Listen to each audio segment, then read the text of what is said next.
Iya baik, selamat sore Juno dan juga pemirsa. Untuk update kondisi dari para pengungsi korban gempa yang mengguncang Provinsi Nusa Tenggara Timur beberapa waktu lalu, untuk warga ini masih bertahan begitu di pos-pos atau di tenda pengungsian, khususnya kebanyakan dari mereka khususnya di wilayah Kabupaten Nakegeo ini warga mendirikan tenda mandiri di depan halaman rumahnya karena mereka khawatir takut akan terjadi kembali gempa susulan yang memang sampai dengan hari ini gempa susulan masih sering terjadi, dan kami pun selama berada di sini Juno dan juga pemirsa masih sering merasakan gempa susulan yang terjadi khususnya pada waktu dini hari menuju ke waktu siang hari.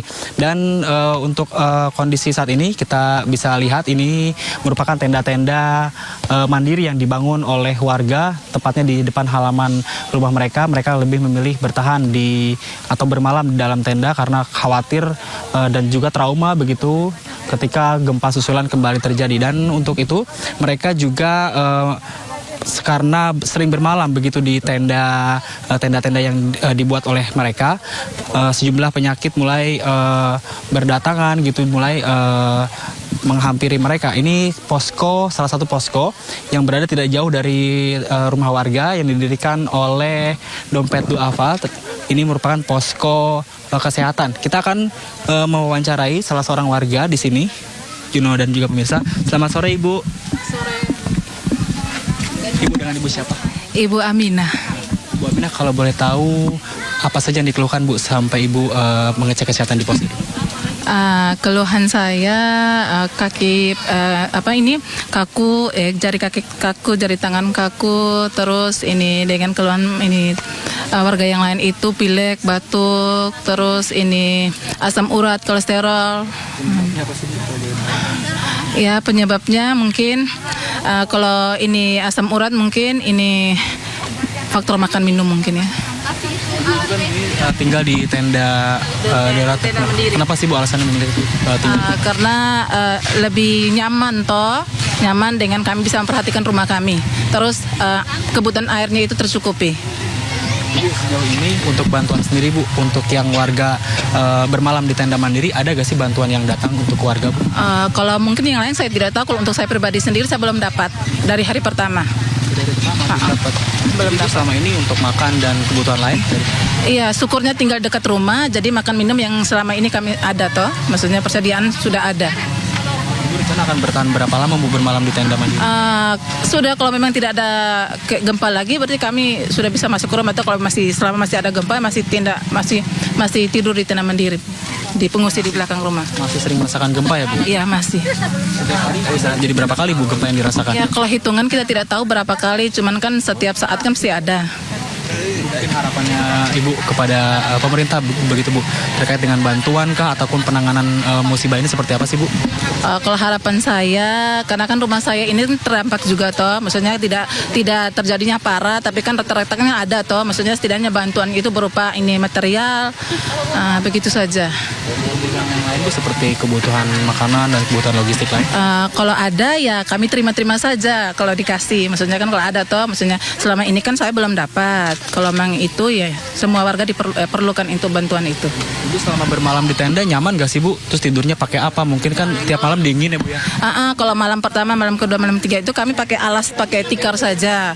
Cuman kebetulan kami ngidapnya di belakang rumah kami, kan kami bisa ambil spring bed untuk alas. Terus dinginnya mulai dari malam itu sudah dingin. Nyamuknya banyak. Itu. Terima kasih atas waktunya Ibu. Semoga musibah ini Ibu cepat berlalu ya Bu ya. Terima kasih Ibu Aminah atas waktunya. Juno dan juga pemirsa, barusan perbincangan saya dengan dari musibah gempa yang terjadi beberapa lalu, yang mana tadi juga disampaikan oleh warga mereka mulai mengeluhkan sejumlah penyakit begitu akibat terlalu lama tidur di luar. Kemudian ini yang paling penting diharapkan oleh warga terkait dengan bantuan, di mana sebagian warga juga sama sekali belum mendapatkan bantuan dari pemerintah karena mereka memilih untuk mengungsi di tenda-tenda mandiri yang mereka bangun. Terus juga untuk bantuan penanganan ini yang paling diharapkan oleh warga terkait dengan seperti apa nantinya peran pemerintah untuk menangani dan juga terkait dengan rumah-rumah warga yang hancur dan ada juga beberapa kebanyakan sama sekali tidak bisa ditinggali. Mereka meminta kepada pemerintah untuk menangani permasalahan gempa yang menimpa mereka, khususnya bagi pemerintah nanti ke depannya akan seperti apa, dan juga yang diharapkan tentunya pembangunan serta renovasi rumah mungkin yang paling diharapkan atau diminta atau diinginkan oleh para masyarakat korban gempa Nusa Tenggara Timur.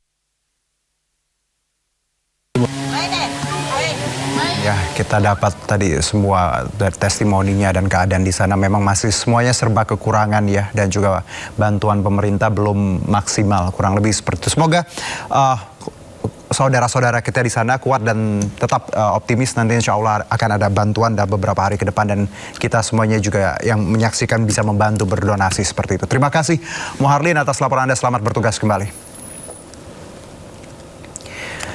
Ya, pemirsa, Kapolda NTT Irjen Polisi Rudi Darmoko meninjau lokasi pengungsian korban gempa di Kabupaten Nagekeo, dan Kapolda berbincang dengan sejumlah anak korban gempa dan memberikan bingkisan makanan kepada mereka.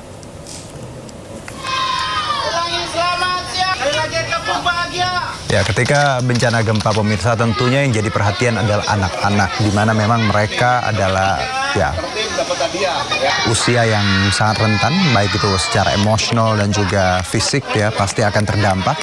Dan ini nampak didampingi Kapolres Nagekeo, Kapolda menyambangi para pengungsi korban gempa, membagikan bantuan logistik kepada para pengungsi, dan juga membangun dapur umum dan mendistribusikan air bersih di posko pelayanan masyarakat yang terletak di Polres Nagekeo. Polisi juga memberikan pendampingan trauma healing ya, dan hiburan kepada anak-anak untuk menghilangkan trauma atas gempa yang menimpa mereka. Ini yang duduknya manis, tertib, dapat hadiah. Ya. Semuanya dapat. Ya, cepat pulih untuk NTT, doa dan pikiran kita bersama tertuju pada NTT, dan semoga bantuan segera tiba dengan maksimal. Selanjutnya pemirsa, kita ke bencana kebakaran. Ini unjuk rasa mahasiswa tuntut pemerintah serius tangani kebakaran hutan di Banjarmasin, Kalimantan Selatan diwarnai kericuhan. Mahasiswa memberikan batas waktu 2 pekan pada pemerintah untuk menyelesaikan persoalan karhutlah.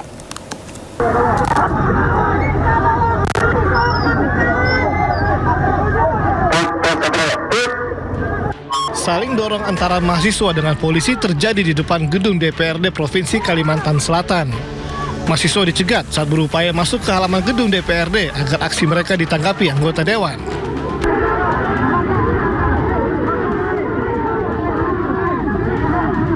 Ratusan mahasiswa dari sejumlah perguruan tinggi yang tergabung dalam aliansi BEM se-Kalsel berunjuk rasa mengkritisi penanganan kebakaran hutan dan lahan yang dinilai belum maksimal dan mengancam kesehatan masyarakat. Mahasiswa meminta pemerintah serius menangani karhutlah yang tiap tahun terjadi. Perlu kami sampaikan bahwasanya tindakan-tindakan yang dihadirkan atau jawaban-jawaban yang dihadirkan oleh pemangku kebijakan bersifat normatif dan diusahakan. Kita mau langkah konkret dengan tenggat waktu yang sudah kami sebutkan tadi di poin tuntutan, tapi mereka semua tidak bisa berani menjawab. Kami ikut terlibat langsung juga untuk janganlah